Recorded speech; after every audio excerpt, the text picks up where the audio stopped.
Hi everyone, I'm Holly. Pete's really ill and can't talk, so he's asked me to record this for you. Let's get into it.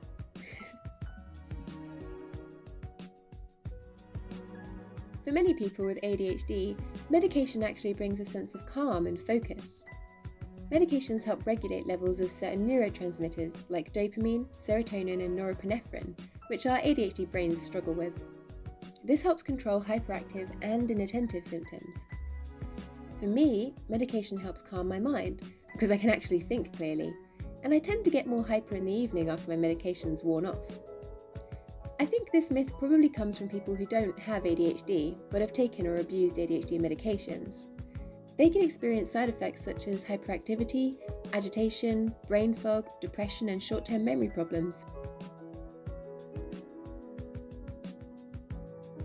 ADHD doesn't disappear in adulthood, and many adults still find medication helpful throughout their lives. Some people do decide to stop taking their medication as adults, and their reasons are completely individual. For example, some people feel they may not need them anymore as they've developed the necessary coping skills, naturally or through therapy. Or maybe their symptoms have lessened with age. But these adults still have ADHD, and just because some adults stop medication does not mean no adults need medication. No, they're not. This is my medication, Elvance. It doesn't get anyone high, it just helps me function. So why the meth comparison? Well, some stimulant medications like Elvance or Adderall contain a chemical substance called amphetamine, mixed with other substances that help it work. The street drug meth is made of methamphetamine and may contain other unknown harmful substances such as camel shit, rat poison and bleach. Interestingly, the two substances are chemically related and are both stimulants. But, and this is a big but, there is a huge world of difference between them. Methamphetamine, meth, is a neurotoxic chemical, meaning it can cause brain damage, as well as being extremely addictive and damaging to vital organs and mental health. Overall, taking meth is a pretty dangerous decision. On the flip side, amphetamine-based stimulant medications don't cause a high, are rigorously tested, heavily regulated, proven to effectively treat ADHD symptoms, and most importantly, when prescribed and taken correctly, are safe.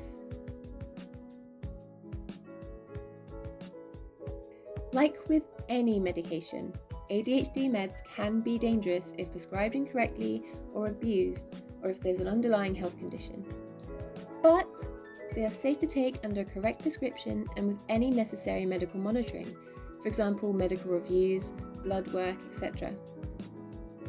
In fact, there have been so many studies on the safety of ADHD medication, specifically stimulants, that they're now considered one of the safest psychiatric drugs. For me, not being medicated was far more dangerous than not trying meds. Throughout my life, my untreated ADHD pushed me down a path of job loss, quitting university, bouts of homelessness and depression. Antidepressants never worked, but ADHD medication gave me the ability to start helping myself more and moving on the path to getting better. Medication isn't for everyone, but I know I'm not alone in how much it's changed my life. Quick PSA, if you have any side effects or negative interactions or your health is impacted by medication, then talk to your doctor ASAP.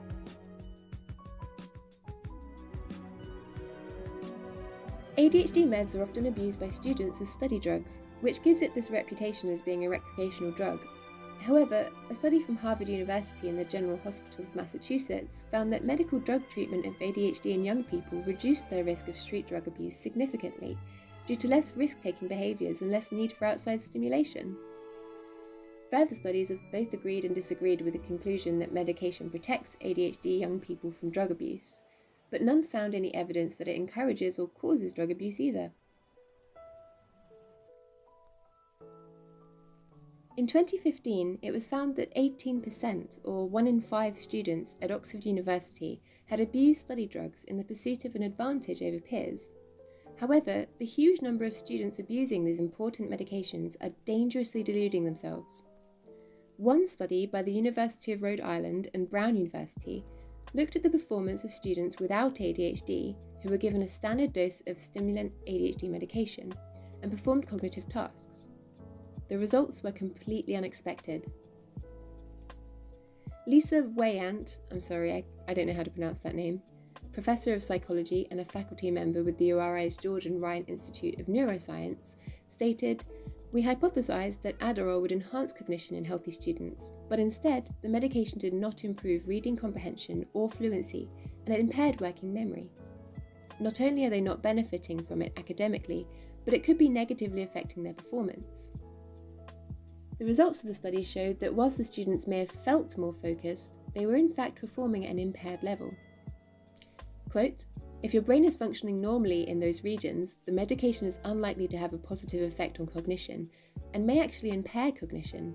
In other words, you need to have a deficit to benefit from the medication."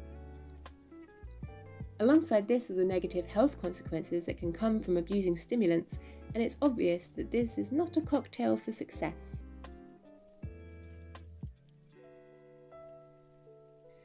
Medication is normally offered first due to just how effective it is at treating ADHD symptoms, but there are therapies that can also help, such as group therapies, CBT, DBT, and more.